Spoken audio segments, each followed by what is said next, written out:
कसे आहात तुम्ही सर्व? आशा करते की तुम्ही सर्व मजेत असणार. तर चला आज स्टार्ट करूया आपल्या भारतीय नागरिक सुरक्षा संहिता 2023च्या चॅप्टर नंबर 3ला. चॅप्टर नंबर 3मध्ये आपल्याला सेक्शन 21 पासून 29 पर्यंत पॉवर ऑफ कोर्ट्स दिले आहे.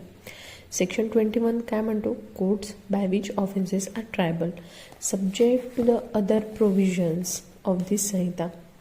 बाकी जे आपण लॉमध्ये जे काही दिलेले असणार तर त्या लक्षात घेताच, संहितेमध्ये लक्षात घेताच बाकीचे BNS म्हणजे जे पण काही ऑफेन्सेस आहेत तर ते कोणत्या कोर्टद्वारा ट्राय केले जाणार, तर ते एक high court, then court of session आणि any other courts by which offences is shown to be triable त्याच्या फर्स्ट शेड्यूलमध्ये.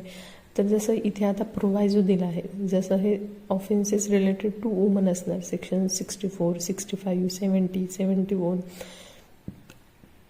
ते हे प्रॅक्टिकली ट्राय केले जाणार. जसं की वुमन जर समजा असणार तर ते वुमन जजद्वारा ट्राय केले जाणार, लाईक दॅट. त्यानंतर any offences under any other law shall when a court is mention in this behalf in such a law be tried by such court and when no court mention may be tried by.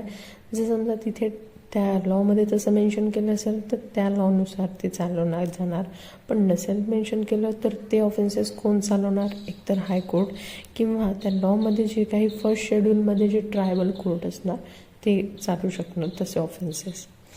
त्यानंतर section 22 ज्यामध्ये दिलेलं आहे sentences which high court and session जज मे pass.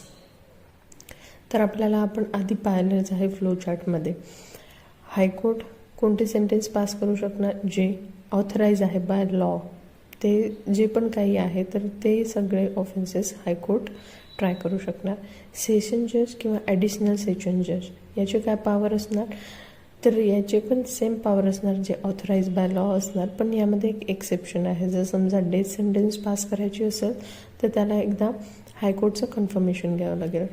यामध्येच आपल्याला CRPCमध्ये हा जो section आहे तो हा थोडा सेक्शन 28 जो होता तर तो आधी मोठा होता, पण हा इथे 2च करण्यात आला कारण की इथे असिस्टंट सेशन जजचे बाकीचे जे सबसेक्शन्स होते हे इथे कट डाऊन झालेले आहे.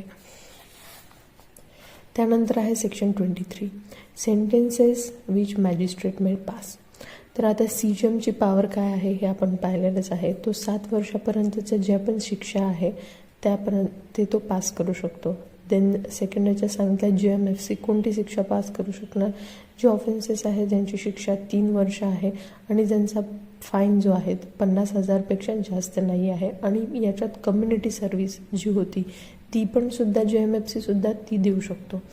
त्याच्यानंतर JMSC जो सेकंड क्लास मॅजिस्ट्रेट आहे तर त्यांची पॉवर कोणता आहे? इम्प्रिजमेंट नॉट एक्सिडिंग 1 year आणि सोबतच फाईन जो असणार तो 10,000पेक्षा जास्त नसणार आणि तो सुद्धा कम्युनिटी सर्व्हिसेसची शिक्षा जी आहे ती कन्फर करू शकतो.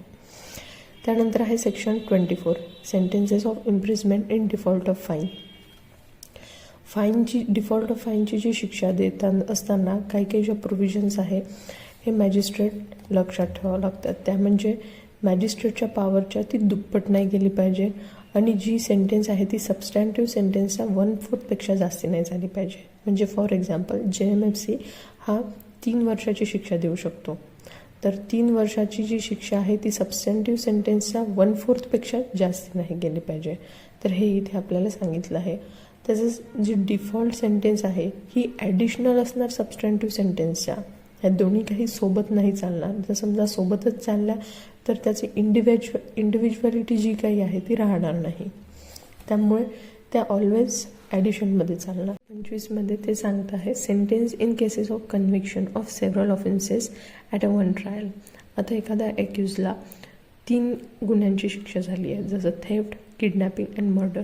तर त्याची शिक्षा कशी चालणार? तर ती कॉन्करंटली सुद्धा चालू शकते किंवा कॉन्झिक्युटिव्हली सुद्धा चालू शकते.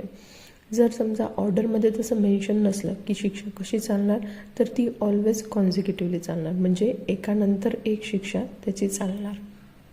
तर त्यावेळेस मॅजिस्ट्रेट काय करू शकतो? मॅजिस्ट्रेट त्याला जितकी पॉवर आहे त्याच्यापेक्षा दुप्पट जी आहे त्यापेक्षा जास्त देऊ नाही शकत. फॉर एक्झाम्पल JMFCला 3 वर्षाची आहे पॉवर तर तो 6 वर्षापेक्षा जास्तीत जास्त देऊ शकतो, त्यापेक्षा जास्त नाही.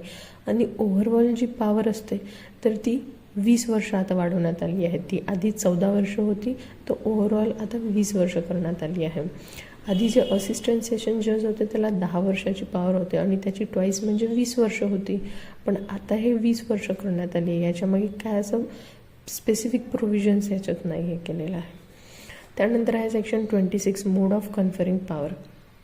आता जर समजा इथे इतक्या सारा पॉवर्स दिला आहे, तर हे कोण ऑफिसर्सला देणार? एक तर हायकोर्ट किंवा स्टेट गव्हर्नमेंट जी आहे ती त्या डेटला जेव्हा ते देणार त्या पॉवर्स, तर तेव्हापासून त्या डेटपासून ती पॉवर कम्युनिकेट झाली आहे त्या पर्टिक्युलर पर्सनला असं समजणार येणार सेक्शन 26मध्ये.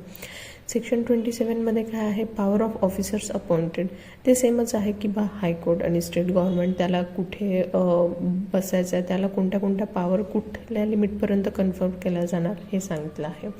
सेक्शन 28मध्ये सांगत आहे की जर समजा हायकोर्ट आणि स्टेट गव्हर्नमेंट जर समजा कोणाला पॉवर देत आहे तर ती पॉवर काढल्यासुद्धा जाऊ शकते, विड्रॉवल ऑफ पॉवरसुद्धा करू शकते. सेक्शन 29 जो आहे चॅप्टरचा शेवटचा सेक्शन आहे तो सक्सेसर इन ऑफिसबद्दल बोलतो. पॉवर ऑफ जजेस and magistrate exercisable by their successor in office. जर डाऊट क्रिएट झालेला आहे की सक्सेसर इन ऑफिस सेशन कोर्टामध्ये कोण असेल, तर सेशन जज ती जी क्युरी आहे ती सॉल्व करणार आणि सक्सेसर इन ऑफिस हा कोण आहे हे सांगणार. तसंच जसं समजा डाऊट क्रिएट झाला आहे सक्सेसर इन ऑफिस मॅजिस्ट्रेट कोर्टात कोण असणार, तर एक तर CJM किंवा डिस्ट्रिक्ट मॅजिस्ट्रेट जो असणार हा डाऊट दूर करेल.